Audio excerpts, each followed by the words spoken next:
सभा में उपस्थित हुए हैं। निश्चित तौर पर ये पुराना गांव राष्ट्रीय स्वयंसेवक संघ का रहा है।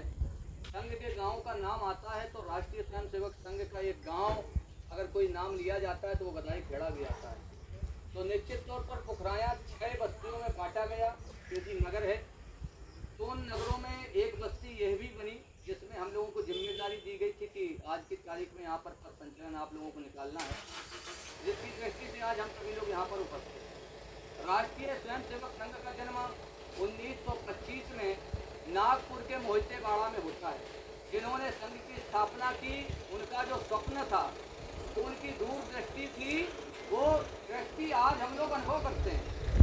राष्ट्रीय स्वयंसेवक संघ अगर ना होता तो क्या होता, तमाम प्रश्न हृदय में उठते हैं, क्योंकि हम लोग आज देख रहे हैं कि देश में कितने ज्वलंत मुद्दे चलते हैं। ऐसी परिस्थितियों में हमारा देश चल रहा है, जिस देश को आजाद हुए भी 100 वर्ष भी नहीं हुए हैं, उस देश को पतन के लिए और उस देश के संस्कृति सनातन को नष्ट करने के लिए भैया जो प्राण है उसको नष्ट करने के लिए जाने कितनी ऐसी शक्तियां लगी हैं जो सनातन और राष्ट्र विरोधी हैं। कहीं ना कहीं आप देखेंगे तो लोग कहते हुए मिलते हैं कि बजरंग दल वाले लोग विरोध करते हैं ऐसे जिहादियों का जो लव जिहाद करने का काम करते हैं, ऐसे लोगों का जो हमारे मठ मंदिरों को तोड़ने का काम करते हैं, मठ मंदिरों के ऊपर गंदी नियत रखते हैं, ऐसे लोगों का विरोध करने का काम बजरंग दल लगता है। तो राष्ट्रीय स्वयंसेवक संघ का तो जन्म हुआ ही हुआ, लेकिन उस राष्ट्रीय स्वयंसेवक संघ के जन्म के उपरांत ही तमाम अनेक संगठन, विविध संगठनों का जन्म हुआ जो आज समाज के विविध क्षेत्रों में कार्य कर रहे हैं।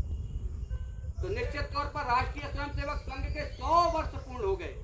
एकमात्र विश्व का ऐसा संगठन है जिसने 100 वर्ष अपने बगैर कलंक के पूरे किए हैं। ये निश्चित तौर पर हिंदुओं के लिए सौभाग्य का विषय है। आज हम सब लोग गौरवान्वित होते हैं। जो 1925 में संघ का बीज रोपण हुआ नागपुर में, उन्होंने कभी कल्पना, पता नहीं क्या उनकी कल्पना रही होगी, लेकिन निश्चित तौर पर यह कल्पना कोई देव पुरुष से कम नहीं थी।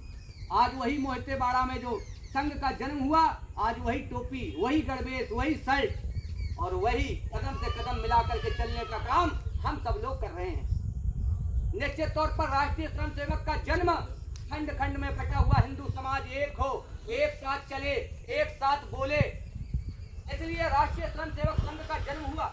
हमारा देश अगर इतने आक्राताम से भिड़ा रहा, यातनाएं सही, तो उसके पीछे अगर जाएंगे तो कहीं ना कहीं समाज संगठित नहीं था। इसलिए अंग्रेज आए, मुगल आए, जिन्होंने हमारा शोषण किया, हमारे मठ मंदिरों को तोड़ने का काम किया। कौन लोग इसका विरोध करेंगे? कौन इस देश को बचाएगा? हम, हमारा परिवार सिर्फ यही देखेंगे तो इस देश को कौन देखेगा? सुभाष चंद्र बोस, भगत सिंह जैसे लोग कहां से आएंगे, कहां से निकलेंगे? अगर उन लोगों ने प्रश्न ना किया होता तो आज भी हम लोग गुलाम होते। निश्चित तौर पर राष्ट्रीय स्वयंसेवक संघ ऐसे सभी महापुरुषों के लिए हृदय में बड़े उद्गार और श्रद्धा रखता है। इस देश के लिए कार्य करने वाले जो भी संस्थाएं हैं, निश्चित तौर पर कहीं ना कहीं राष्ट्रीय स्वयंसेवक संघ से लोग प्रेरणा लेते हैं। आखिर 100 वर्ष कैसे पूरे हो गए? एक विद्यालय की समिति बनती है तो कोई कहता है कि हम अध्यक्ष बनेंगे, कोई कहता है उपाध्यक्ष बनेंगे, कोई कहता है सचिव बनेंगे, और वो धीरे धीरे भंग हो जाती है। लेकिन राष्ट्रीय स्वयंसेवक संघ के 100 वर्ष पूरे हो गए। ये गर्व का विषय है हम सभी लोगों के लिए। लेकिन अगर इसके पीछे जाएंगे तो त्याग, तपस्या और निष्ठा मिलेगी। निस्वार्थ भाव से काम करने वाले स्वयंसेवकों की तपस्या के ऊपर खड़ा है राष्ट्रीय स्वयंसेवक संघ, जिनको कुछ नहीं चाहिए, जिनके लिए देश सर्वोपरि है, राष्ट्र सर्वोपरि है। दम राष्ट्राय स्वाहा मग्न न मम सर्वे भवन्तु सुखिनः की कामना करने वाला कोई और नहीं। अपने वेदों में लिखी ऋचाएं, इनकी कल्पना और इनकी परिकल्पना पर चलने वाला कोई और नहीं, हिंदू समाज है। हम गंगा को भी माँ कहते हैं, यमुना को भी माँ कहते हैं, गौ को भी माँ कहते हैं, पृथ्वी को भी भारत माता की जय कह करके पुकारते हैं। यह हिंदू है, ये हिंदू के विचार हैं।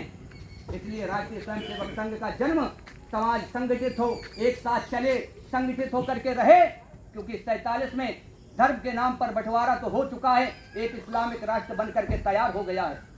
हम लोग देख रहे हैं, देखते हैं, राजनीतिक दल वाले लोग कहते हैं कि अरे हम लोग तब उतने थे, तब बांट लिया, अब तो हम इतने हो गए हैं। उनकी चाल, उनकी सोच इतनी गंदी है कि भारत में फिर से विभाजन हो, वो यही चाहते हैं।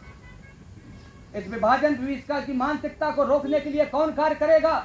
हम सभी हिंदू समाज के स्वयंसेवकों को खड़ा होना पड़ेगा। ऐसे जिहादी मानसिकता के लोगों का विरोध करना होगा, तभी हम सुरक्षित रहेंगे। गांव घर ये देश तभी सुरक्षित रह पाएगा। इसलिए राष्ट्रीय स्वयंसेवक संघ का जो लक्ष्य है, घर घर स्वयं सेवक हो। स्वयं सेवक और संघ, संघ और समाज अलग नहीं है। जिन्होंने सेवक संघ की स्थापना की, उनकी परिकल्पना थी कि समाज और संघ दो ना रहें, वो एक ही हो जाएं। जब घर घर स्वयं सेवक होंगे, घर घर में एक हिंदू के प्रति भावना होगी, हृदय में प्रेम होगा, तो निश्चित तौर पर हमारा भारत परम वैभव पर पहुंचेगा और भारत जल्द से जल्द हिंदू राष्ट्र होगा। यह परिकल्पना थी उनकी।